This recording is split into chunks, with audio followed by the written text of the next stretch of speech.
All viewers welcome to our channel locus for ఎస్ఎస్జీస్. చాలా కాలమైన వీడియో చేయక ఇక మున్ముందు మీకు కొన్ని కన్నల వల్ల వీడియో చేయలేకపోయాం. ఇక మున్ముందు కూడా మీకు చాలా రకాల సంబంధించిన వీడియోలు మీకు అందించడం జరుగుతుంది. దాంట్లో భాగంగా లోకస్ కానీ ఎన్ఎల్ఎంలో కానీ సెప్లు కానీ ఎస్ఎస్జీ కాన్సెప్ట్లో ఏ కొత్త విషయం వచ్చినా మీకు తెలియపరచడం జరుగుతుంది.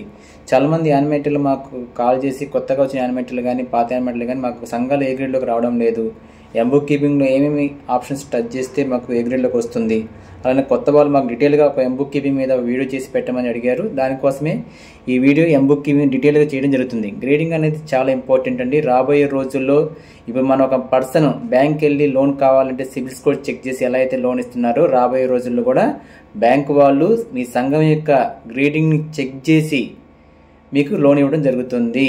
అందువల్ల సంఘాలన్నీ కూడా ఏ గ్రేడ్లో ఉండే విధంగా చూసుకోవాల్సిన బాధ్యత యానిమేటర్లుగా మీకు ఉన్నది.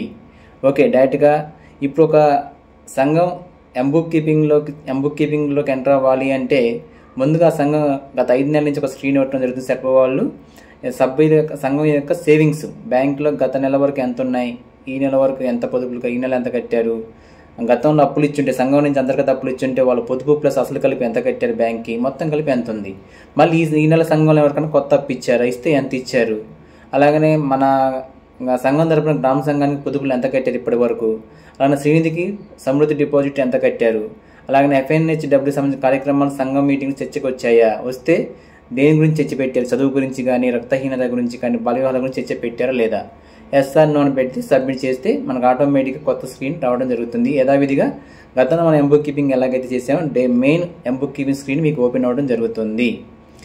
ఇది చాలా ఇంపార్టెంట్ సేవింగ్స్ కూడా. సెర్ప్ వాళ్ళు ప్రత్యేకంగా స్క్రీన్ పెట్టిన ఉద్దేశం ఏంటంటే సంఘాల్లో పొదుపు ఖాతాలు నిల్వలు ఎక్కువగా ఉన్నాయి, వాళ్ళు కూడా ఖచ్చితంగా ఆ డబ్బులను కూడా సభ్యులు సంఘంలో అంతర్గత అప్పులుగా తిప్పుకోవాలి. అది ఎంత తిప్పుకున్నాడో తెలియపరచడం కోసం ఈ స్క్రీన్ పెట్టడం జరిగింది. ఇక డైరెక్ట్గా మెయిన్ స్క్రీన్లోకి వెళ్ళిపోదామండి. ఫస్ట్ ఆఫ్ ఆల్ మీకు స్క్రీన్ ఎలా ఓపెన్ అవుతుంది, సభ్యులకు హాజరు ఎలా తీసుకోవాలి. హాజరు వచ్చేటప్పటికి మీకు సభ్యులకు హాజరు మీద టచ్ చేసినట్లయితే పక్కన ఉన్న స్క్రీన్ మాదిరిగా మీకు ఓపెన్ అవుతుంది. ఫోటో క్యాప్చర్ అడుగుతుంది. సంఘం యొక్క మీటింగ్ పెట్టుకుని ఆ ఫోటోని క్యాప్చర్ చేయవలసి ఉంటుంది. మీటింగ్ ఎవరు వచ్చారో వాళ్ళు టిక్ పెట్టి ఆటోమేటిక్గా సబ్మిట్ చేయవలసి ఉంటుంది. ఇక ఫస్ట్ ఆఫ్ ఆల్ మనం తర్వాత వచ్చేటప్పటికి రసీదు వివరాలు, సభ్యులకు హాజరు తీసుకున్నాం, ఆటోమేటిక్ రసీదు వివరాలు ఏం చేస్తాం, సంఘానికి ఏమొస్తాయి, సంఘానికి ఏమొస్తాయి, సభ్యుల నుండి పొదుపులు వస్తాయి, సభ్యుల నుండి పొదుపు సేకరణ, ఓకేనా, సంఘం నుండి సభ్యుల నుండి పొదుపు సేకరణ, అలాగే సభ్యుల నుండి అప్పు వసూలు చేస్తాం, ఏదైనా అప్పులు ఇచ్చింటే వాళ్ళ దగ్గర నుంచి అప్పు వసూలు చేస్తాం. అలాగనే సంఘానికి వచ్చిన ఇతర ఆదాయం, ఏమైనా ఇతర ఆదాయాలు అంటే బ్యాంక్ వడ్డీ కానీ అలాగనే ఏమన్నా పెనాల్టీలు కానీ ఏమైనా వస్తే అది ఇతర ఆదాయాలకి చూపిస్తాయి. ప్రస్తుతానికి రసీదు వివరాలు ఈ 3 మాత్రం ఖచ్చితంగా టచ్ చేయాలండి. కొత్త వారికి తెలుసుకోండి. సభ్యులు హాజరు తీసుకున్న తర్వాత రసీదు వివరాల్లో ఈ 3 కాలమ్స్ టచ్ చేయాలి. సభ్యుల నుండి పొదుపు సేకరణ ఒకటి, సభ్యుల నుండి అప్పు వసూలు ఒకటి, సంఘానికి వచ్చి ఇతర ఆదాయం ఏమైనా వస్తుంటే ఆ 3 కాలమ్స్ ఖచ్చితంగా ఎంటర్ చేయవలసిందే. సభ్యుల నుండి పొదుపు సేకరణ ఇక్కడ చూపించే విధంగా స్క్రీన్ ఓపెన్ అవుతుంది. దాంట్లో ఎటువంటి పొదుపులు, సభ్యుల నిర్బంధ పొదుపులు అనేది ఉంటుంది. ఆప్షన్ పెట్టుకొని మీరు పొదుపు ఎంత కడితే అంతా మీరు ఎంటర్ చేసుకోవాల్సి ఉంటుంది. 100 అయితే 100, 50 అయితే 50, 200 అయితే 200. అలాగే సభ్యుల నుండి అప్పు వసూల్లో ఇక్కడ గమనించండి, సభ్యుల నుండి అప్పు వసూలు కాలంలో ఖచ్చితంగా బ్యాంక్ లింకేజ్తో పాటు సభ్యుల యొక్క అంతర్గత అప్పు కూడా ఖచ్చితంగా ఉండాలి. ఒకవేళ ఆ గ్రూప్కి అంతర్గత అప్పు లేకపోతే ఖచ్చితంగా మీకు గ్రేడింగ్ మీద ఎఫెక్ట్ పడుతుంది. దాంట్లో 10 మార్కులు మీకు పోవడానికి అవకాశం ఉంటుంది. అందువల్ల సంఘానికి అంతర్గత అప్పు ఇప్పటిదాకా ఇవ్వకపోతే కొత్తగా ఇవ్వండి, లేదా ఇచ్చి ఉంటే ఖచ్చితంగా రికవరీ వచ్చే విధంగా చూసుకోండి. ఖచ్చితంగా గ్రూపులో 2 కానీ 3 కానీ ఖచ్చితంగా సభ్యులను అంతర్గత అప్పు ఇచ్చి ఉండాలి. ఖచ్చితంగా కూడా మనకి రసీదు వివరాలు మళ్ళీ చెప్తున్న రసీదు వివరాల్లో పొదుపులు ఎంటర్ చేయాలి. అలాగే సభ్యుల నుండి అప్పు వసూల్లో 2 అప్పులు ఖచ్చితంగా ఉండాలి. ఒకటి బ్యాంక్ లింకేజ్, రెండోది అంతర్గత అప్పు. ఇక అలాగనే ఇంకా 3వది వచ్చేటప్పుడు వచ్చిన ఇతర ఆదాయంలో ఖచ్చితంగా టచ్ చేసి ఏదైనా ఉంటే వేయండి, లేకపోతే లేదు. ఓకేనా, ఈ 3 రసీదు వివరాలు ఈ 3 కాలమ్స్ ఖచ్చితంగా టచ్ చేయాల్సిందే ఎవరైనా సరే. ఓకేనా, మళ్ళీ చెప్తున్నామంటే సభ్యుల నుండి పొదుపు సేకరణలో పొదుపు వేయాలి, సాధారణ నిర్బంధ పొదుపుల కింద ఆప్షన్ పెట్టి వేయాలి. ఇంకా తర్వాత చెల్లింపులు వచ్చేటప్పటికి ఇక్కడ చెల్లింపుల్లో మనకి ఫస్ట్ సంఘం తీసుకున్న రుణాల చెల్లింపులు ఒక ఆప్షన్ టచ్ చేసి సరిపోద్ది, మిగతా ఆప్షన్స్ పెద్ద ఇంపార్టెంట్ కాదు. ఒకవేళ ఇంపార్టెంట్ అయితే మీకు చివరిలో మీకు వీడియోలో చెప్పిన సంఘం తీసుకున్న రుణాల చెల్లింపుల్లో ఇలా ఓపెన్ అవుతుంది. ఆ సంఘం ఏదైతే రుణం చెల్లింపు చేయాలో అంటే సంఘం తీసుకున్న రుణాలు ఏం చెల్లింపు చేస్తాం మనం అంటే సంఘం నుంచి బయటికి పోయాయి అంటే వివో అప్పు కానీ, బ్యాంక్ లింకేజ్ కానీ, శ్రీనిధి అప్పు కానీ, ఉన్నతి అప్పు కానీ ఏమైనా ఉంటే మనం తిరిగి చెల్లిస్తాం. ఇప్పుడు శ్రీనిధి, ఉన్నతి దీంట్లో క్యాప్చర్ చేయట్లేదు, మనం ఓన్లీ బ్యాంక్ లింకేజ్ ఒక్కటే క్యాప్చర్ చేస్తున్నాం, లేదంటే వివో అప్పు ఉంటే క్యాప్చర్ చేస్తాం. ఓకేనా? ఒకవేళ లోన్ తీసుకుని ఉంటే ఆ సంఘం కానీ వాళ్ళు ఎంత తిరిగి చెల్లించారనేది బ్యాంక్కి అది కొట్టేస్తాం. ఇప్పుడు డైరెక్ట్గా వీడియో ఒక గ్రూప్ని లైవ్ మీటింగ్లో మీకు చూపిస్తున్నాను చూడండి. ఒకసారి లైవ్ ఏ ఓపెన్ చేస్తున్నాం, ఫస్ట్ సమావేశ లావాదేవీలు ఓపెన్ చేస్తాం. ఆటోమేటిక్గా డేట్ తీసుకుంటాం, మీటింగ్ డేట్ యొక్క తేదీని మనం నిర్ణయించుకుంటాం, నెక్స్ట్ కొడతాం. ఇందాక చెప్పిన పాయింట్లు మొత్తం గుర్తుంచుకుని వీడియో ముందు చేయాలండి. ఓకే, తర్వాత సభ్యులకు హాజరు తీసుకుంటాం. మనం చెప్పిన విధంగా సభ్యులకు హాజరు, ఫోటో క్యాప్చర్ చేసాం, అటెండెన్స్ ఎంతమంది అయితే వచ్చారు అటెండెన్స్ తీసుకున్నాం. ఇక్కడ 11 మంది ఉన్నారు, 11 మందికి అటెండెన్స్ తీసుకున్నాం, సేవ్ చేసాం. ఓకేనా?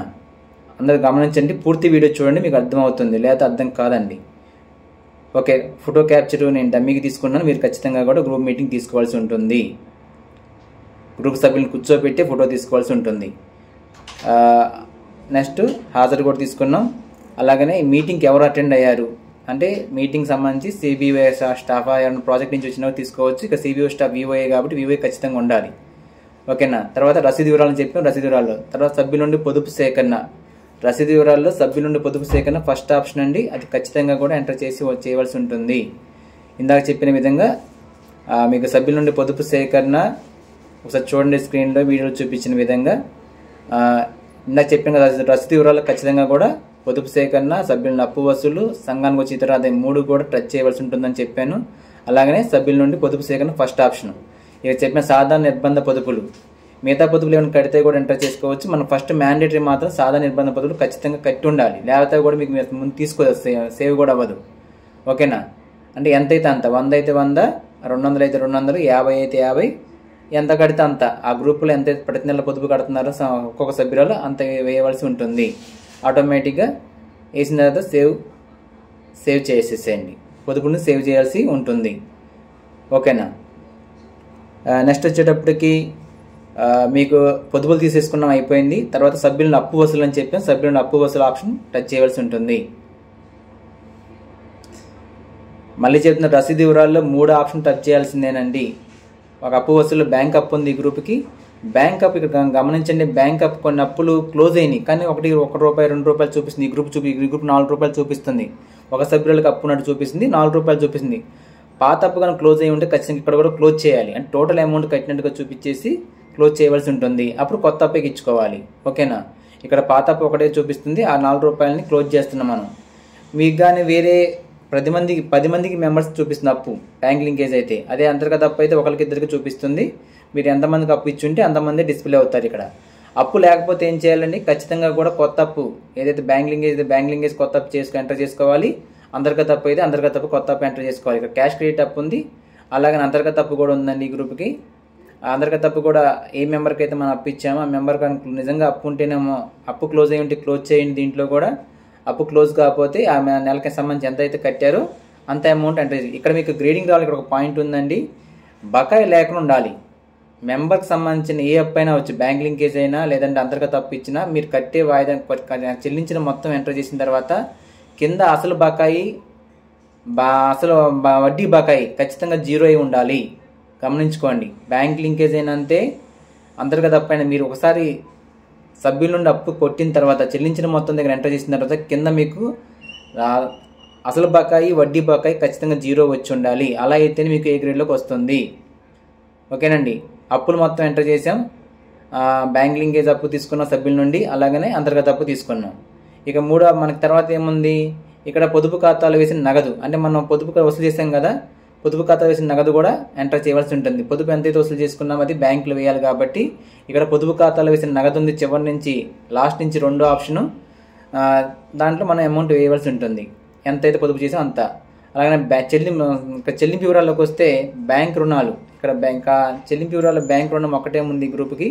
వివోప్ కానీ అలాంటి ఏం లేవు కాబట్టి బ్యాంక్ రుణం ఎంతైతే మనం ఆ గ్రూప్ దగ్గర తీసుకున్నామో బ్యాంకు చెల్లించామో అంత అమౌంట్ ఎంటర్ చేయవలసి ఉంది. ఇక్కడ కూడా అంతే, చెల్లింపుల్లో కూడా ఖచ్చితంగా కూడా మీరు అమౌంట్ ఎంటర్ చేసిన తర్వాత కింద అసలు బకాయి వడ్డీ బకాయి ఖచ్చితంగా 0 ఉండాలి. అక్కడ అమౌంట్ ఎటువంటి చూపించకూడదండి, ఖచ్చితంగా గుర్తుపెట్టుకోండి. తర్వాత బ్యాంకులో జమ చేసిన మొత్తం ఇందాక మనం పొదుపు ఒకటే ఎంటర్ చేసాం, అంతర్గత అప్పు కూడా వచ్చింది కదా ఒక మెంబర్ నుంచి, అది కూడా కలిపి ఎంటర్ చేయాలి. అలాగనే అంత చేసి మా సేవ్ మీటింగ్ ఆటోమేటిక్ ఇలా వస్తుంది. మీకు కింద బాధ్యతల సారాంశం, ఆస్తుల సారాంశం రెండు కూడా టాలీ అయితే ఆటోమేటిక్గా మీరు సేవ్ చేయొచ్చు. డైరెక్ట్గా సేవ్ అవుతుంది. బ్యాంక్ బ్యాలెన్స్ చెక్ చేసుకొని మీరు బాధ్యతల సారాంశం, ఆస్తుల సారాంశం రెండు కానీ టాలీ అయితే డైరెక్ట్గా మీరు సేవ్ మీటింగ్ చేయవచ్చు. ఓకేనా? సేవ్ మీటింగ్ చేసి ఆటోమేటిక్గా మీరు సర్వర్కి పంపించడం జరుగుతుంది. ఇక్కడ ఒక గుర్తుపెట్టుకొని, ఇక్కడ చాలామంది కొత్త వాళ్ళకి కన్ఫ్యూజ్ అవుతారండి. ఒకవేళ టాలీ అవ్వకపోతే ఏది ఎక్కువ ఉందో అలాగే ఎంత ఎక్కువ ఉందో చూడాలి. అంటే ఒకవేళ టాలీ బాధ్యత సారాంశం, ఆస్తుల సారాంశం రెండు కానీ టాలీ అవ్వకపోతే ఏది ఎక్కువ ఉందో చూడాలి. మరి మీ గ్రూప్ ఇక్కడ చూపిస్తున్న విధంగా సంఘం మిగులు ఆదాయంలో ఉందా లేదా లోటు వేల సారాంశాలు ఉందా కూడా చెక్ చేయాలి. ఇక్కడ పైన 2 ఆప్షన్స్ ఉన్నాయి. బాధ్యత సారాంశం, ఆస్తు సారాంశం పైన మిగులు సారాంశం అలాగనే లోటు వేయాల సారాంశం అని ఒక ఆప్షన్ ఉన్నాయి. దాంట్లో దేంట్లో ఉంది మీ గ్రూప్ దేంట్లో ఉంది? ఇక్కడ చూపిస్తున్న దేనిలో ఉందో చూశారుగా. మిగులు ఆదాయంలో ఈ గ్రూప్ ఉంది. మీకు ఇప్పుడు చూపిస్తున్న గ్రూప్ మిగులు ఆదాయంలో ఉన్నట్టుగా ఇక మనకు చూపిస్తుంది. లోటు వేయాల సారాంశం 0 ఉంది. ఇప్పుడు ఉదాహరణకి ఆస్తుల సారాంశం 1200 ఎక్కువ ఉండి సంఘం మిగులు ఆదాయ సారాంశంలో ఉంది అనుకుంటే, అంటే ఆస్తులు బాధ్యతల్లో 1200 డిఫరెంట్ ఉండి సంఘం కానీ మిగులు ఆదాయంలో ఉంటే మీరు ఒకసారి బ్యాక్కి వెళ్ళి చెల్లించవలసిన ఇతర మూల ఆప్షన్లోకి వెళ్ళాలి. ఇక్కడ మేము చూపిస్తున్న విధంగా చూడండి. ఒకసారి స్క్రీన్ చూపిస్తున్నాను. స్క్రీన్ చూపించిన విధంగా ఒకటి పెట్టుకోండి. మీరు బ్యాలెన్స్ షీట్ కానీ టాలీ అవ్వకపోతే దేంట్లో అయితే ఎక్కువ ఉందో, ఆస్తులు ఎక్కువ ఉంటే మీరు ఆస్తులు ఎక్కువ ఉండి సంఘం కానీ మిగుల్లో ఉంటే బ్యాక్కి వెళ్ళి చెల్లింపు వివరాల్లో చెల్లించవలసిన ఇతర కాలంలో ఆస్తుల్లో అదనపు ఆదాయం, ఎప్పుడు ఆస్తుల్లో ఎక్కువ ఉండి బ్యాలెన్స్ షీట్లో అలాగనే మిగుల్లో ఉంటే, అలాగనే ఆస్తులు ఎక్కువ ఉండి లోట్లో ఉంటే సేమ్ చెల్లించవలసిన ఇతర కాలంలో చెల్లించవలసిన ఇతర ఆప్షన్లోకి వెళ్ళి ఇక్కడ ఆస్తుల్లో అధిక వ్యయం కింద చూపించాలి లోట్లో ఉంటే. అదే మిగుల్లో ఉంటే ఆస్తులు అదనపు ఆదాయం కింద చూపించాలి. అలాగే బ్యాలెన్స్ షీట్లో బాధ్యతల వైపు ఎక్కువ ఉండి బాధ్యతల సారాంశం ఎక్కువ ఉండి ఆదాయంలో ఉంటే బాధ్యతలు అదనపు ఆదాయం కింద చూపించాలి. అలాగనే లోట్లో ఉంటే బాధ్యతల్లో అధిక వ్యయం కింద చూపించాలి. ఓకేనా? జాగ్రత్తగా గమనించిన ఈ పాయింట్ మాత్రం. ఇప్పుడు ఉదాహరణకి ఆస్తులు సారాంశం ఎక్కువ ఉండి మిగుల్లో ఉంటే ఏం చెప్పాం? చెల్లించవలసిన ఇతర మూలలో ఆస్తుల సారాంశం ఎక్కువ ఉంది కాబట్టి ఆస్తుల్లో అధిక వ్యయం, ఎందుకు? వ్యయంలో ఉంది కాబట్టి గ్రూపు ఇక్కడ చూపించిన విధంగా ఆస్తులు అధిక వ్యయం. ఈ పాయింట్ చాలా జాగ్రత్తగా గమనించండి. తెలియకపోతే మీ సీసీగా నాకు కనుక్కోండి. ఇది ఒక్కటి కానీ తెలిస్తే ఆటోమేటిక్గా బుక్ కీపింగ్ వచ్చేసినట్టే. ఇంకొక పాయింట్ గుర్తుపెట్టుకోండి. చెల్లింపు సభ్యుల నుండి అప్పు వసూలు చేసినప్పుడు కానీ లేదా సంఘం నుండి బ్యాంకు చెల్లించినప్పుడు కానీ మీరు చెల్లించిన తర్వాత ఖచ్చితంగా కూడా కింద బకాయి 0 ఉండాలి. ఇంకొక పాయింట్, సంఘానికి ఖచ్చితంగా అంతర్గత అప్పు ఉండాలి. ఈ పాయింట్తో మీరు బుక్ కీపింగ్ చేయండి. ఖచ్చితంగా మీకు ఏ గ్రేడింగ్ వస్తుంది. అన్నీ అయిపోయిన తర్వాత సర్వర్కి పంపించండి. ఓకే, థ్యాంక్ యూ అండి. Thank you very much.